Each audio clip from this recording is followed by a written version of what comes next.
एक छोटे से गांव में रोहन नाम का एक लड़का रहता था। वह दयालु, बुद्धिमान और दूसरों की मदद करने वाला था।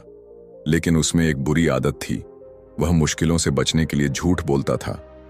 उसे लगता था कि छोटे छोटे झूठ से कोई नुकसान नहीं होता, लेकिन वह यह नहीं जानता था कि झूठ चाहे छोटा हो या बड़ा, उसके परिणाम जरूर होते हैं। एक दिन रोहन गांव के तालाब के पास खेल रहा था। खेल खेल में उसने एक बुजुर्ग का पानी भरने का घड़ा तोड़ दिया। डांट से बचने के लिए वह वहां से भाग गया और बाद में गांव वालों से झूठ बोल दिया कि एक गाय ने घड़ा तोड़ दिया था। गांव वालों ने उसकी बात मान ली और उसे कोई सजा नहीं मिली। इस घटना के बाद रोहन को झूठ बोलने की आदत पड़ गई।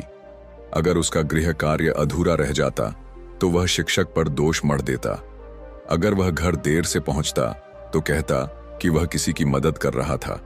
हर बार लोग उसकी बात मान लेते और वह बिना किसी परेशानी के बच जाता। एक दिन रोहन जंगल से होकर गांव लौट रहा था। वहां उसने दो चोरों को बात करते हुए सुना कि वे उसी रात गांव के मंदिर में चोरी करने वाले हैं। रोहन घबराकर दौड़ते हुए गांव पहुंचा और चिल्लाया, चोर मंदिर में चोरी करने वाले हैं, हमें कुछ करना चाहिए। लेकिन गांव वालों ने उसकी बात पर हंस दिया। रोहन, तुम हमेशा झूठ बोलते हो, हमें क्यों विश्वास करना चाहिए? एक बुजुर्ग ने कहा। रोहन गिड़गिड़ाया, मैं इस बार सच कह रहा हूं, कृपया मेरी बात मानिए।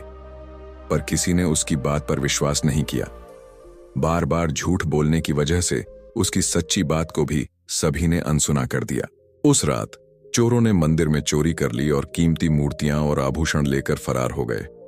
अगली सुबह जब गांव वालों को इस चोरी का पता चला तो वे बहुत दुखी हुए। रोहन ने उन्हें फिर से समझाने की कोशिश की कि उसने सच में चेतावनी दी थी, लेकिन किसी ने उसकी बात नहीं मानी।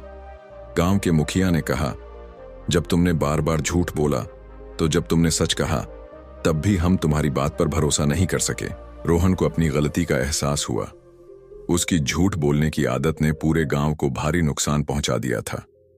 उसने मन ही मन ठान लिया कि अब वह कभी झूठ नहीं बोलेगा। उस दिन के बाद रोहन ने कभी झूठ नहीं बोला, चाहे परिस्थिति कितनी भी कठिन क्यों ना हो। धीरे धीरे गांव वालों का विश्वास उस पर फिर से लौटने लगा। कुछ महीनों बाद एक दिन गांव में फिर से संकट आया। इस बार रोहन ने सचेत किया और अब गांव वालों ने उसकी बात मानी। सभी ने मिलकर उस संकट को टाल दिया। एक झूठ आपका विश्वास खत्म कर सकता है, लेकिन ईमानदारी उसे फिर से बना सकती है। झूठ बोलना आसान लगता है, लेकिन लंबे समय में यह हमेशा नुकसान पहुंचाता है। इसलिए हमेशा सच बोलें, क्योंकि अंत में सत्य की ही जीत होती है।